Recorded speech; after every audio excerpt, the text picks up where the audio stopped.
Assalamualaikum warahmatullahi wabarakatuh. Anak-anak, bagaimana kabarnya hari ini? Masih sehat semua kan? Anak-anak di rumah sama keluarga? Semoga anak-anak beserta keluarga di rumah tetap dalam keadaan sehat, sehingga kita bisa melaksanakan kegiatan kita seperti biasanya. Anak-anak, pada pagi hari ini sebelum kita memulai pelajaran, mari berdoa bersama Bu Guru dulu seperti biasanya. Dengan harapan semoga ilmu yang kita dapatkan pada hari ini bisa bermanfaat. Bismillahirrahmanirrahim. Rabbi zidni ilma warzuqni fahma. Amin. Terima kasih anak-anak. Anak-anak, materi kita pada pagi hari ini yaitu mengenal nama Allah dan kitabnya. Anak-anak pasti tidak asing lagi dengan kata-kata mengenal nama Allah yang biasanya disebut dengan Asmaul Husna.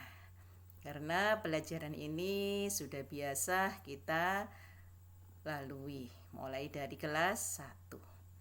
Pada materi kali ini kita hanya fokus kepada Asmaul Husna saja, ya. Pagi hari ini ada 4 Asmaul Husna yang akan kita pelajari.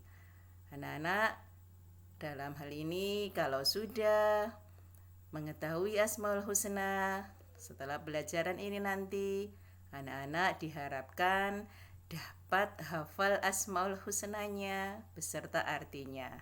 Di samping itu, anak-anak juga tahu maksud dari Asmaul Husna yang akan kita pelajari pada pagi hari ini. Sekarang, Asmaul Husna yang akan kita pelajari pada pagi hari ini yaitu ada 4. Yang pertama adalah Al-Mumit, yang artinya Allah Maha Mematikan. Yang kedua adalah Al-Hayyu, yang artinya yang Maha Hidup. Yang ketiga Al-Qayyum, artinya yang Maha Mandiri. Yang keempat Al-Ahad, yang artinya Maha Esa. Nah, itulah anak-anak 4 Asmaul Husna yang akan kita bahas pada pertemuan kali ini. Sekarang kita beralih ke makna Asmaul Husna Al-Mumit yang pertama. Al-Mumit tadi artinya adalah yang Maha Mematikan. Maksudnya di sini adalah anak-anak bahwa yang berhak mematikan itu adalah Allah. Semua yang hidup, yang bernyawa pasti akan mengalami kematian. Hanya Allah saja yang tidak akan mati. Jadi setiap makhluk yang bernyawa ini pasti akan mengalami kematian. Ya anak-anak ya. Jadi kita sebagai manusia, bukan hanya manusia, semua makhluk ciptaan Allah yang bernyawa pasti akan mengalami kematian. Dan yang membuat mati adalah Allah, karena Allah lah yang Maha Mematikan. Ya, itu maksud dari Al-Mumit. Kemudian yang kedua Al-Hayyu, yang artinya yaitu Allah yang Maha Hidup. Maksudnya Allah itu hidup kekal selamanya, ya. Hidup dan mati ada dalam kekuasaan Allah. Jadi Allah itu kekal selamanya, sedangkan kita makhluknya pasti akan mati. Tetapi Allah itu tidak. Allah hidup kekal selamanya. Jadi anak-anak, hidup kita ini itu karena Allah. Begitu juga ketika mati, itu juga karena Allah. Jadi yang berhak menghidupkan maupun yang mematikan adalah Allah.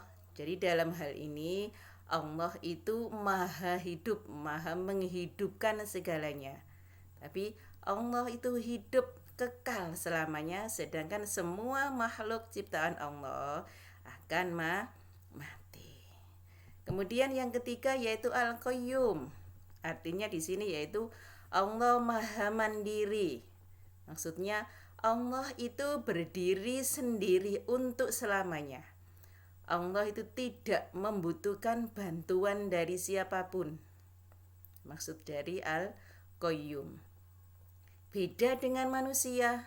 Manusia tidak akan bisa hidup sendiri. Kalau manusia pasti butuh bantuan orang lain. Tetapi Allah mempunyai sifat Al-Qayyum yang artinya tadi adalah yang maha mandiri. Jadi Allah itu berdiri sendiri untuk selama-lamanya. Selama-lamanya Allah tidak akan pernah butuh bantuan dengan siapapun. Nah, di sini untuk kalau kita dalam kehidupan sehari-hari kita pun dituntut untuk bisa hidup mandiri, ya, tidak mudah tergantung kepada orang lain, tetapi kita halnya boleh bergantung kepada Allah, ya. Kemudian yang terakhir yaitu Asmaul Husna Al-Ahad, yang artinya adalah Allah itu Maha Esa. Maksudnya di sini adalah Allah itu tunggal, tidak ada sekutu baginya. Jadi Allah itu satu. Jadi tidak ada Allah beranak atau Allah bersuami atau Allah beristri, tidak ada.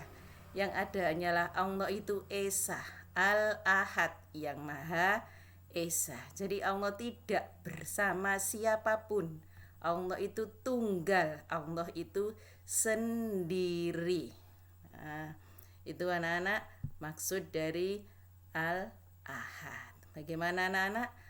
Sudah bisa dipahami keterangan dari Bu Guru tadi?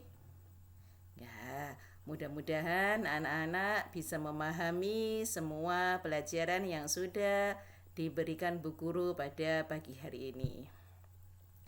Anak-anak, kalau kalian sudah selesai, tolong nanti silakan dihafalkan 4 Asmaul Husna tadi beserta artinya, ya.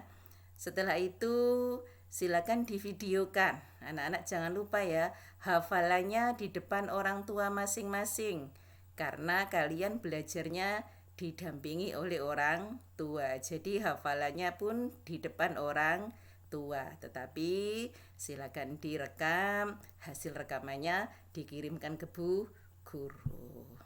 Dan anak-anak, kiranya hanya sampai di sini pelajaran pada pagi hari ini. Semoga anak-anak bisa memahami 4 Asmaul Husna yang sudah kita bahas tadi.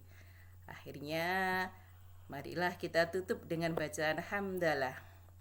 Alhamdulillahi Rabbil Alamin.